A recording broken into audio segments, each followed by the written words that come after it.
이 일을 생각할 때에 주의 사자가 현몽하여 이르되 다윗의 자손 요셉아 내 아내 마리아 데려오기를 무서워하지 말라. 그에게 잉태된 자는 성령으로 된 것이라.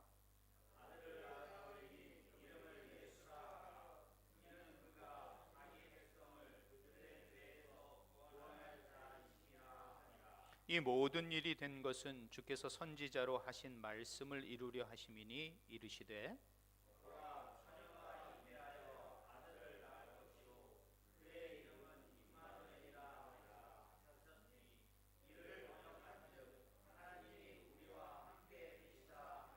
요셉이 잠에서 깨어 일어나 주의 사자의 분부대로 행하여 그의 아내를 데려왔으나 아들을 낳기까지 동침하지 아니하더니 나음의 이름을 예수라 하니라. 아멘.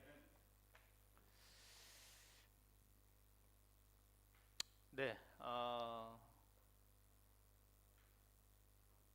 오늘은 교회론 6번째 시간이 되면서 성탄과 교회라는 또 소주제의 2번째 시간입니다.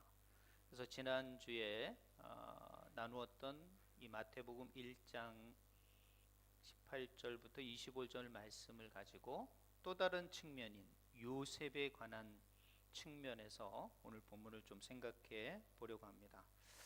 성탄절 하면 우리는 늘 기쁘죠. 이번 성탄에는 어떤 일을 해볼까 뭐 이런 생각을 해볼 때가 있습니다. 또 설레기도 하고요.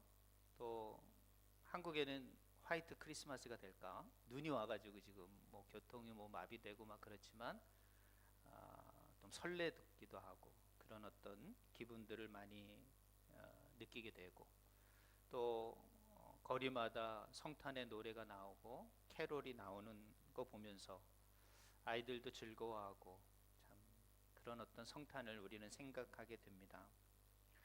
그런데 이런 성탄이 시작되는 첫 모습은 바로 오늘 마태복음 1장의 모습입니다. 과연 첫 성탄을 맞이했던 그 누구보다 먼저 이 성탄을 맞이했던 사람이 요셉이 아니었는가 생각을 해봅니다. 과연 요셉이 맞이했던 이 첫 성탄의 모습은 어떤 성탄이었을까? 지금 우리가 느끼고 누리는 이런 성탄하고는 좀 다른 분위기였을 것 같습니다. 그럼 도대체 우리는 왜 이 처음의 성탄의 모습과 지금의 성탄의 모습은 이렇게 좀 다르게 될 것인가? 이거에 대해서 우리는 한번 좀 생각해 봐야 합니다. 그래서 요셉이 맞이했던 이 첫 성탄의 모습은 어떤 성탄이었을까? 우리는 한번 생각해 보면서 우리가 지금 누리고 있는 이 성탄과는 어떤 차이가 있고 성경이 말하는 첫 성탄의 모습은 과연 어떤 모습이었는지 그 괴리감, 그 거리감을 좀 더 한번 좀 생각해 보면서 참 성탄의 모습이 어떤 것일까? 또 성탄을 맞이하는 지금 우리들의 모습은 과연 어떤 모습이올까 하는 생각으로 또 우리 교회는 과연 이런 성탄을 어떻게 맞이해야 할 것인가 라는 측면에서 오늘 본문의 말씀을 좀 생각해 보려고 합니다. 자, 오늘 9절에 보면 요셉이 나왔던 그런 성탄의 모습이 나옵니다. 요셉이 이 성탄을 맞이했을 때 좀 모습을 오늘 이 PPT에 좀 먼저 띄워드렸는데요. 기쁨보다는 혼란과 두려움이었습니다. 그래서 그의 마음은 참 고민됐고 힘들었고 두려웠기까지 했습니다. 그런데 천사가 출현해서 그에게 하나님의 뜻이 무엇인가를 사실은 밝히 들어주시고 설명해줘요.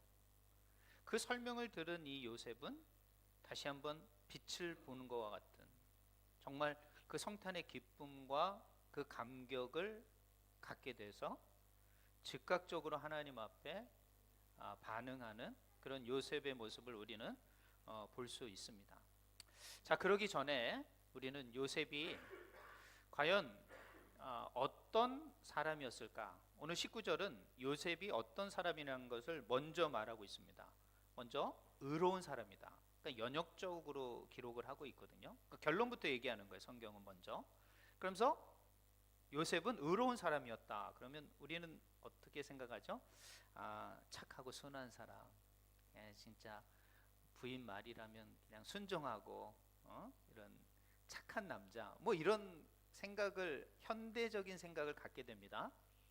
그럴 때 우리는 성경에 기록된 헬라어를 좀 봐야 됩니다. 헬라에는 이 의로운 사람이라 그러면 디카이오스라는 말을 씁니다. 디카이오스라는 말. 이 말은 저 세 가지로 이제 제가 적어놨는데요. 먼저 하나님 앞에 바른 사람이에요. 이 말은 의롭다라는 이 말에는 하나님 앞에서 정말 바른 사람이었다라고 말할 수 있는 거예요. 두 번째로는 언약에 충실했다. 하나님의 약속에 그 약속을 성취되기를 기다렸던 사람이다라고 말할 수 있는 거예요. 그리고 세 번째로는 정말 말씀을 소중히 여기는 사람, 이런 사람이 의로운 사람, 디카이오스라는 말에 포함이 되어 있습니다. 자, 그런데 그런 말이 있는 다음에 19절에 보면 이렇게 되어 있습니다. 드러내지 아니하고 가만히 끊고자 하여. 그러니까 의로운 사람의 첫 번째 행동은 드러내지 않고 가만히 끊고자 했다는 것. 누구를? 바로 마리아의 임신 사실을 알고 이 요셉은 약혼한 그 여인이 자신과 아무 관계도 갖지 않았었는데 임신했다는 소식을 딱 듣고 가만히 드러내지 않고 끊고자 했다라는 말이에요. 자, 이 말은 여러 가지 의미 제가 좀 설명해 드릴 텐데 한마디로 말해서 율법을 무시하지 않으면서도 이 마리아를 살리고 보호하고자 하는 마음이었다는 거예요. 이것이 바로 드러내지 않고 가만히 끊고자 했다라는 거예요. 드러내지 않는다. 즉 드러내면 누가 손해예요? 사실은 마리아가 손해죠. 처녀가 잉태했는데 애를 뱄는데 그게 문제가 되잖아요. 그러니까 그걸 드러내지 않고 누구를 보호하는 거예요? 마리아를 보호해요. 근데 드러내지 않으면 율법을 어기는 것이거든요. 그러니까 율법은 지키되 이 여인은 보호하고 싶은 마음, 이것이 바로 요셉이 마리아를 향한 마음이었다라는 거죠. 그래서 그 사람은 살리고자 하는, 가만히 끊고자 하는, 한마디로 말해서 이혼하고자 하는. 왜? 그 당시에도 이혼이 있었으니까. 그렇게 하고자 했던 마음이 누구였다? 바로 요셉의 마음이었다는 거예요. 이런 마음을 가진 사람을 뭐라고 말한다? 의로운 사람, 디카이오스라고 말한다는 거예요. 의로운 사람은 우리하고 생각하는 게 좀 다르죠. 성경이 말하는 의로운 사람은 율법은 무시하지 않되 사람을 살리고자 했던 마음. 저는 요셉이 과연 어떤 마음일까라고 생각을 했을 때 아마 첫 번째 마음은 저는 배신감이 들었을 것 같아요. 마리아를 사랑했고 마리아하고 약혼까지 했다라는 것은 그 당시에 이미 결혼을 전제하고 이미 결혼과 같은 약혼이거든요. 그 당시의 약혼은. 그런 여인에게 이런 소식을 들었다라는 것은 정말 큰 배신감을 가질 수밖에 없는 사건이었고, 율법적으로 보면 이것은 간음 사건입니다. 왜? 자신과 그런 길이 안 왔기 때문에 이거는 간음한 여인일 수밖에 없어요. 그럼 율법적으로 보면 간음한 여인은 죽을 수밖에 없는 거예요. 그렇기 때문에 이걸 드러내되 가만히 끊고자 했던 것이죠. 그러나 아무리 드러내지 않고 가만히 끊고자 했더라도 요셉에게는 큰 타격이 있었을 겁니다. 오늘 20절에 보면 이를 생각할 때에 라는 말이 나와요.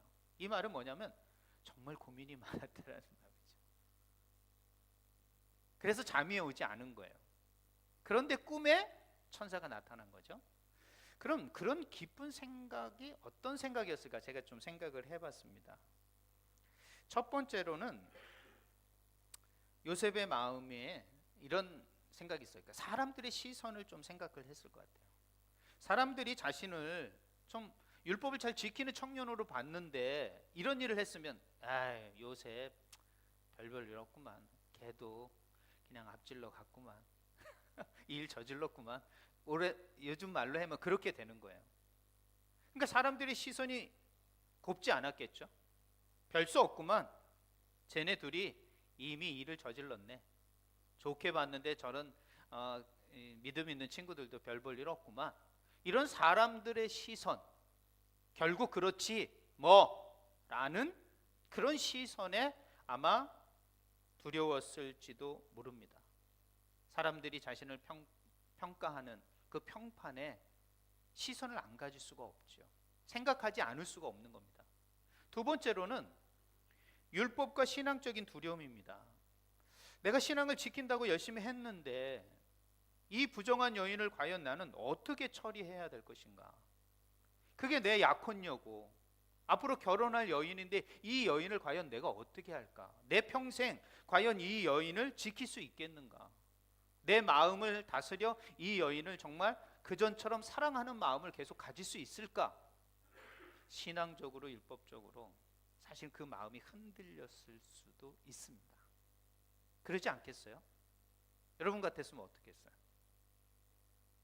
아무 생각 없이 그냥 뭐 그럴 수 있지 뭐 그렇게 넘길 수 있어요? 그럴 수 없습니다. 세 번째로는 가정과 가문이에요. 그 당시의 가정은 참 중요한 공동체 아닙니까? 그리고 결혼이라는 것은 가정과 가문과 가문대이 하나 되는 것과 같은 거지 않습니까? 가문에 체면이 있는 거예요. 너 그런 여자를 데려가서 우리 집안을 욕먹여? 야, 너 어떻게 그럴 수가 있냐? 하고 가족과 친지들에 대한 생각을 안 할 수가 없는 거예요. 그리고 수많은 오해가 발생될 수 있습니다. 이런 것들에 대해서 생각 안 할 수가 없었던 거예요, 요셉은. 그리고 네 번째로는 현실적인 두려움이죠. 자기가 목수고 이제 먹고 살아야 할 문제인데, 그리고 이걸 또 데리고 왔을 때 출산도 해야죠, 양육도 해야죠, 생계도 이렇게죠. 이런 수많은 것들로서 내가 책임을 질 수 있겠는가? 사람들이 나에게 일을 맡길 수 있을까?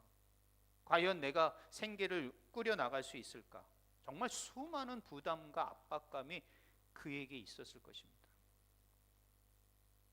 그리고 마지막으로 감정과 상처. 그럼 남자에게는 뭐 감정이 없습니까? 상처 안 받습니까? 이런 감정적 두려움, 충격, 배신감, 당황스러움, 수치심, 이런 거 몰려옵니다. 왜? 그 당시에는 남자 주도 사회였기 때문에. 여인은 자기와 한 몸과 같은 것이기 때문에 남자가 이런 생각을 갖지 않을 수가 없는 겁니다. 이런 수많은 생각으로 그는 밤잠을 이룰 수 없었을 것입니다. 어렵게 밤잠이 들었을 그 어느 날 천사가 요셉에게 나타났습니다.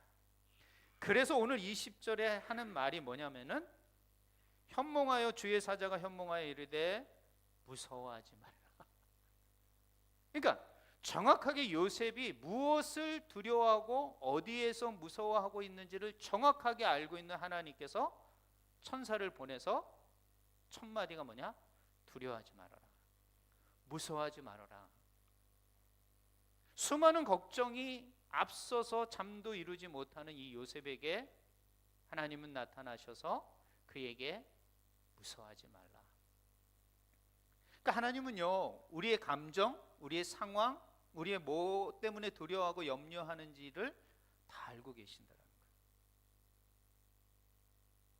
그래서 하나님께서는 요셉에게 나타나서 두려워하지 마라, 무서워하지 마라, 그러면서 성탄의 소식을 알려준 내용이 오늘 본문이라는 거예요. 그러니까 성탄을 처음 맞이했던 요셉은 어떤 마음이었어요? 기쁨? 감격? 설레? No, 그거 아니었다라는 거예요. 뭐였어요? 두려움, 무서웠다는 거예요. 성탄을 맞이하는 마음이 우리하고 좀 다르죠. 물론 그걸 알기 전이죠. 성탄의 의미를 알기 전에 그렇다라는 거예요. 그러니까 성탄은요, 그렇게 가벼운 어떤 그런 축제일이 아니에요. 정말 무거운 하나님의 뜻과 계획이 숨겨진 소식입니다. 그렇기 때문에 성탄을 우리는 세상 사람들이 즐기는 어떤 그런 기쁨과 분위기에 휩쓸려서 가는 계절이 아니라 성탄의 참된 의미를 한 번쯤 되새김하면서 가는 것이 교회로서는 가장 중요한 계절입니다. 그래서 제가 교회와 이 성탄을 좀 나누면서 얘기를 나누고 있습니다. 그럼 이 천사가 나타나서 해준 말이 뭘까요? 저는 이런 사람들의 시선, 신앙적 평가, 가문과 가문에 대한 두려움, 현실과 생애의 두려움, 감정과 상처에 대한 두려움이 있는 요셉에게 그런 거에 대한 해결책을 말씀해 주셔야 되지 않습니까? 그래서 첫 마디가 무서워하지 말라. 기대된다. 무슨 말씀을 하실까 그랬어요. 근데 다른 얘기 안 하는 거예요. 오늘 여기 적힌 4가지 얘기를 하는 거예요. 4가지 얘기. 전혀 그가 가지고 있는 진짜 현실적인 두려움하고는 전혀 다른 얘기를 하고 계시는 거예요. 그러니까요, 여러분, 우리 안에 있는 이 두려움을 해결하는 것은 결코 우리의 문제를 해결하는 것보다 하나님은 그 근본적인 이유와 그 문제를 해결하시길 원하시는 거예요. 요셉은 과연 어떤 얘기를 들었을까요? 첫 번째는 너가 누구냐? 너는 다윗의 자손 요셉아. 이렇게 얘기합니다. 20절에 첫 말이 다윗의 자손 요셉아. 자, 요셉아 부르면 되는데 요셉 앞에 뭐를 붙여요? 다윗의 자손이라고 얘기하는 거예요. 정말 직접적인 다윗의 후손이 아닙니까? 다윗은요, 이스라엘에겐 정말 특별한 왕입니다. 다윗은요, 지금도 이스라엘 국기의 그 별이 다윗의 별입니다. 이만큼 그들이 꿈꾸는 세상은 바로 다윗이 통치했던 그 시절, 다윗의 시절을 지금도 기대하고 있습니다. 지금의 이스라엘도. 그렇다면 로마의 속국에 있었던 이 당시의 이스라엘은 다윗과 같은 왕국을 소망했어요. 그것처럼 너는 그 다윗의 후손이야 요셉아. 이렇게 얘기하는 거예요. 이 말은 뭐예요? 그동안 아무것도 못하고 아무 두려움에 쌓여있는 이 요셉에게 내가 그 위대한 왕 다윗의 후손이구나, 이런 정체성을 깨닫게 해주는 거예요. 하나님은 우리가 실망하고 좌절하고 우리가 방황할 때 하시는 첫 번째 말씀이 있어요. 너 힘들어하지 마 하면서 첫 번째 하시는 말씀, 너는 나의 백성이야. 너는 나의 자녀야. 너는 내가 너를 택하여 너를 불렀어. 여러분, 이것을 잊지 마셔야 돼요. 저와 여러분요, 첫 번째 하나님의 자녀이다. 나는 정말 하나님이 부르신 거다. 내가 우연히 예배에 온 것 같고 내가 우연히 예수의 소식을 듣고 내가 그 복음 앞에 반응한 것이 아니라 내가 하나님의 선택을 받아서 온 사람이라는 것, 내가 선택받은 사람이라는 것, 그래서 하나님의 자녀라는 것, 이 정체성을 잃어버리는 순간 우린 두려움에 사로잡힐 수밖에 없어요.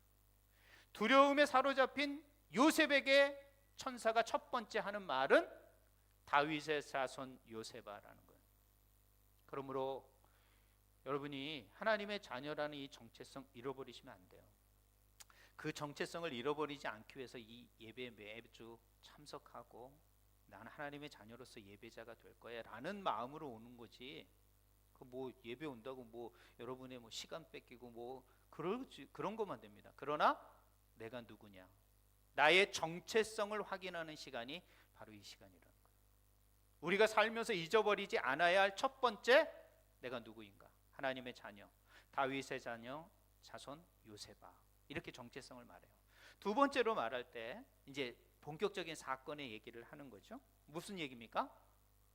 잉태한 그 아이가 아버지가 누굽니까? 궁금할 거예요.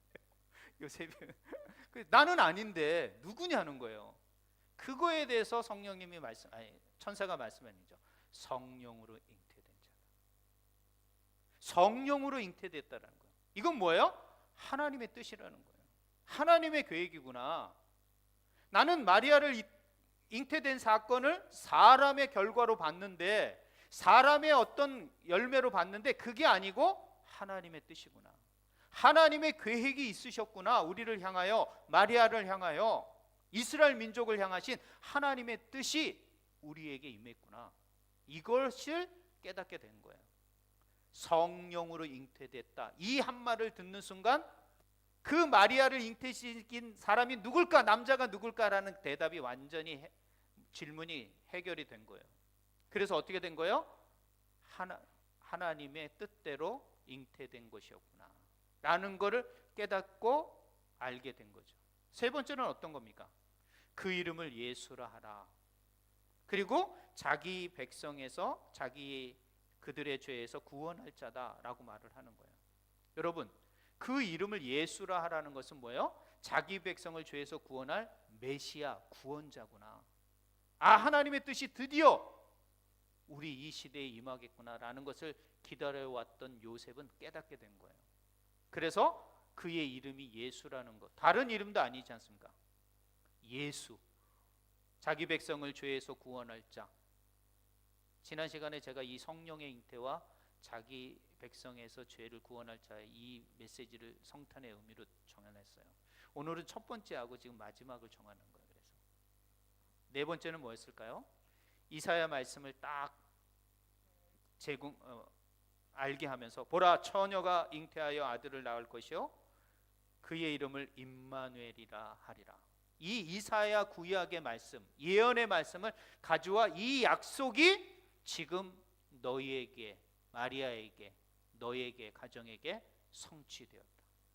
하나님의 약속이 성취됐다라는 것을, 그러므로 하나님이 너희들과 함께한다, 임마누엘이라 하리라. 이것을 해석해 주는 거예요. 이 사실을 알게 해주는 거예요. 그러니까 요셉이 그렇게 두려워하고 무서워했던 그 모든 문제의 답을 네 가지로 말씀해 주는 거예요.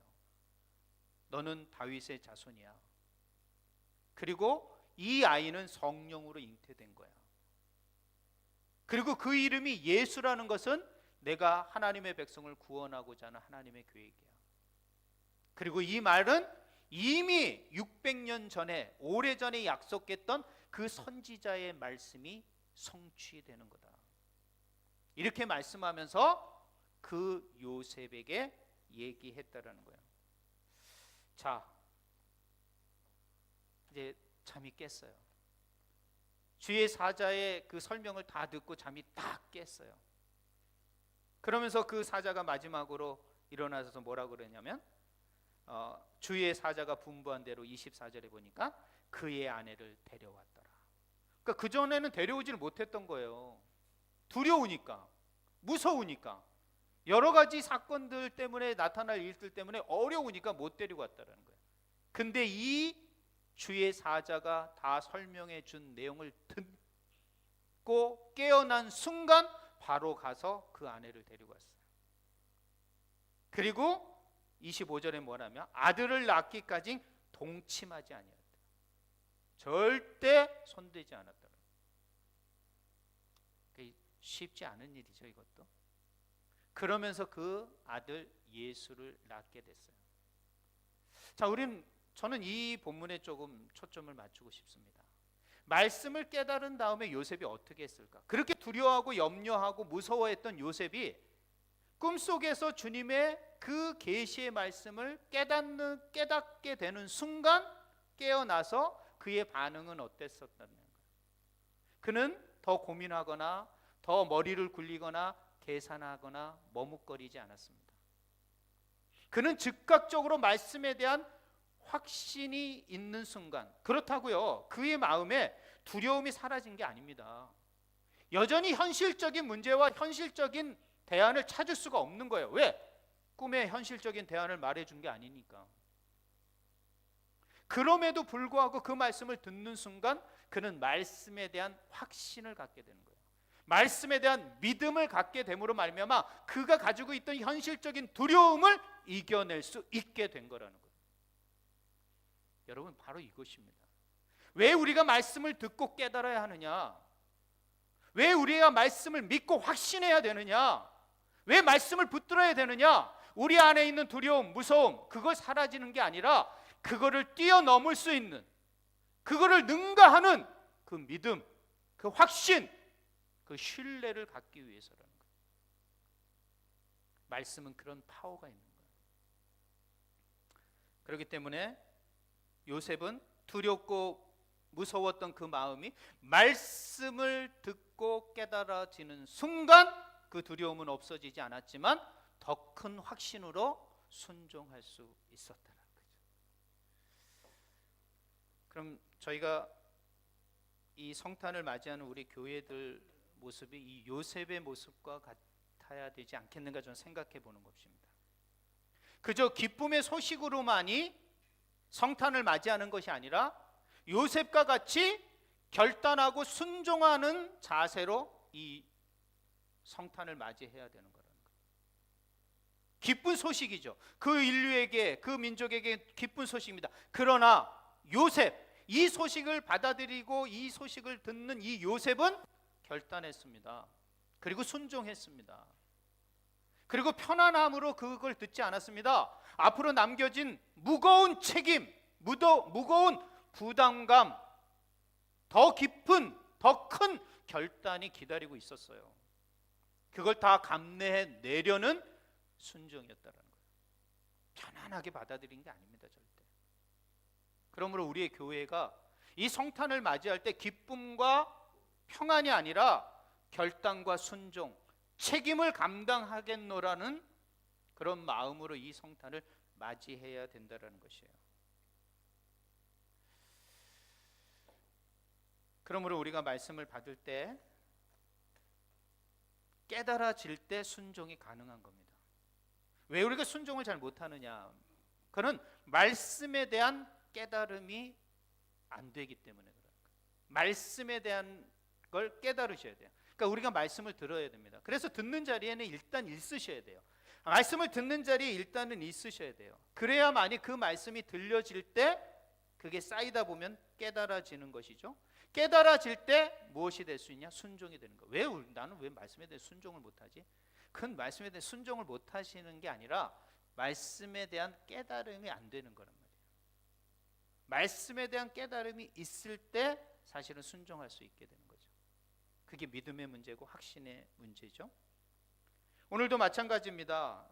성탄의 계절에 우리의 말씀을 그냥 좋은 얘기로, 은혜로운 얘기로 듣기만 하면 크리스마스 분위기로 끝납니다.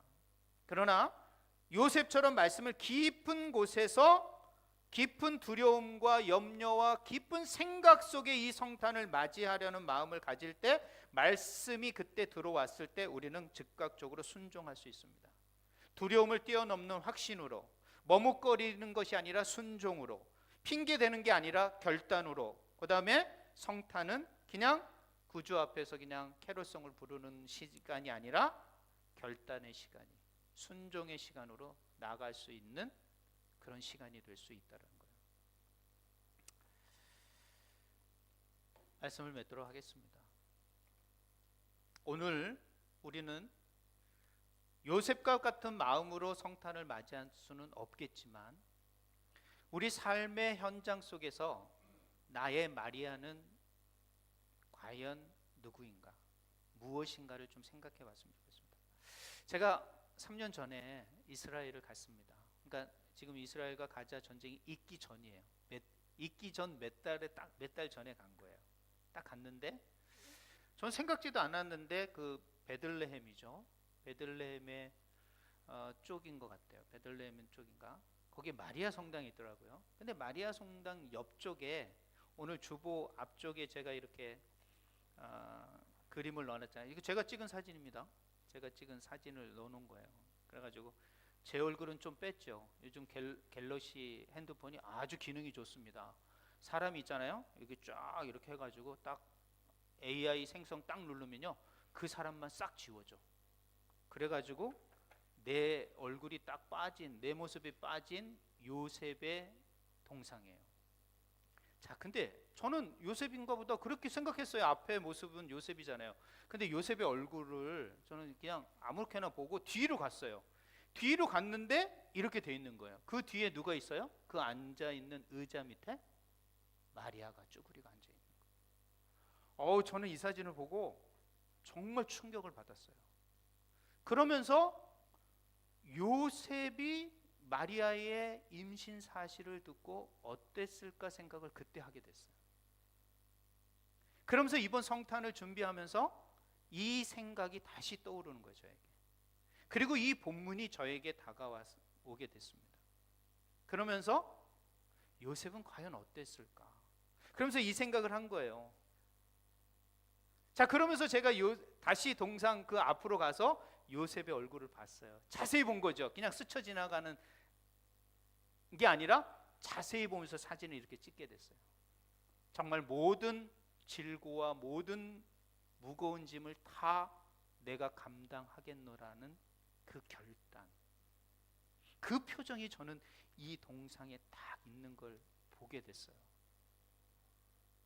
그러면서 자기 뒤에 마리아를 숨겨놓고 마리아를 보호해놓고 드러내지만 끝내고자 했던 정말 의로운 사람이었구나라는 걸 제가 깨닫게 됐죠.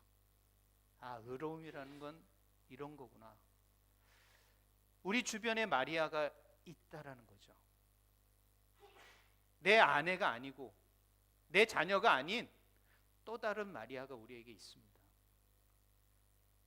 우리 가정에서 끊어진 관계, 우리가 먼저 다가서야 하는 화해와 용서의 관계가 있을 수 있어요. 우리 가정과 친척의 관계 중에. 과연 그럴 때 우리가 과연 하나님의 말씀은 지키되 이 사람을 보호할 수 있는 마음으로 이 마리아를 대했던 이 요셉처럼 우리의 가정과 우리의 모든 관계 속에 그렇게 반응할 수 있겠는가? 우리를 주님께서는 의롭다고 하시는데, 우리 직장에서 말이죠, 오늘 우리 오전에 10시부터 리더십을 했는데 오늘 아론에 대해서 얘기를 했습니다. 아론은요 참 모세의 중요한 동역자였습니다. 그런데 그는 사람들의 눈치를 보고 자신의 직분과 위치를 분별하지 못했던 안타까운 사람이에요. 자, 그런 것처럼 우리 직장에서 내가 손해를 보더라도 지켜주고 보호해주고 감당해줘야 사람이 있느냐, 그것이 원칙일 수 있고 그게 정직일 수 있고 진실일 수 있고 우리의 믿음의 원칙일 수 있습니다. 과연 이런 것들을 지금 하고 있느냐, 그 마리아가 나에게 직장 속에서도 있을 수 있다는 거예요. 하나님의 말씀을 지키면서도 직장과 사람들을 보호할 수 있는 결단, 책임 내가 지고 있느냐는 거예요. 요셉처럼 말이죠. 우리 교회에서는 어떻습니까? 누군가를 덮어줘야 되는 그런 상황 속에서 그걸 까발리고 나가서 과시하고, 뭐 우리 교회 성도들은 그럴 만한 분들이 없으세요. 또 그럴 만한 숫자도 안 돼. 너무 좋아. 난 그랬어요. 서로 그냥 가까이 하기도 뭐 그러지, 우리는 뭐 그럴 시간 없어요. 그러나 많은 공동체를 이루는 큰 교회들은요 그렇지 않습니다. 교회가 분열되고요, 교회 안에서 이렇게 하지는 못하는 거예요. 덮어주지 못하고 회복하지 못하는, 서로 돕지 못하는 이 요셉과 같이 마리아를 품을 수 있는, 자기 뒤에 숨겨두지 못하는 그런 사람들이 교회에 많습니다. 또 우리 베트남 상황을 한번 생각해 보겠습니다. 우리 베트남에 누군가에게 이 복음이 필요합니다. 이 성탄의 소식이 필요합니다. 성탄의 기쁨과 그 구원이 필요합니다. 구원의 소식이. 그런데 우리는 머뭇거리고 있고 그냥 내가 해야 될 결단과 용기가 필요한데 또 순종이 필요한데 그걸 머뭇거리고 있다면 이거는 우리는 요셉과 같이 지금 우리 교회는 그것을 감당하지 못하고 있다는 거예요. 사랑하는 주 안의 성도 여러분, 이번 성탄을 통하여 우린 다시 한번 요셉처럼 말씀을 듣고 이 말씀 앞에 우리 안에 있는 현실적 두려움과 무서움이 있지만 그것을 뛰어넘는 확신과 결단으로 말씀을 깨닫고 즉각적인 순종으로 나가셔야 합니다. 그것이 이번 성탄에 요셉처럼 반응하는 진정한 참된 성탄의 소식입니다. 그 놀라운 소식을 듣고 요셉이 결단하고 주님 앞에 순종했던 것처럼 우리 모두가 이 메시지 앞에, 이 말씀 앞에, 이 소식 앞에 다시 한번 결단하고 우리 현실적인 두려움과 염려와 머뭇거림이 있음에도 불구하고 다시 순종으로 나가는 우리 호치민 중앙교회가 됐으면 좋겠습니다. 그래서 정말 하나님 앞에 잘하였다 칭찬받는 그런 교회로 이번 성탄을 맞이하는 우리 모든 주 안의 성도가 되시길 주님의 이름으로 축복합니다. 기도하시겠습니다.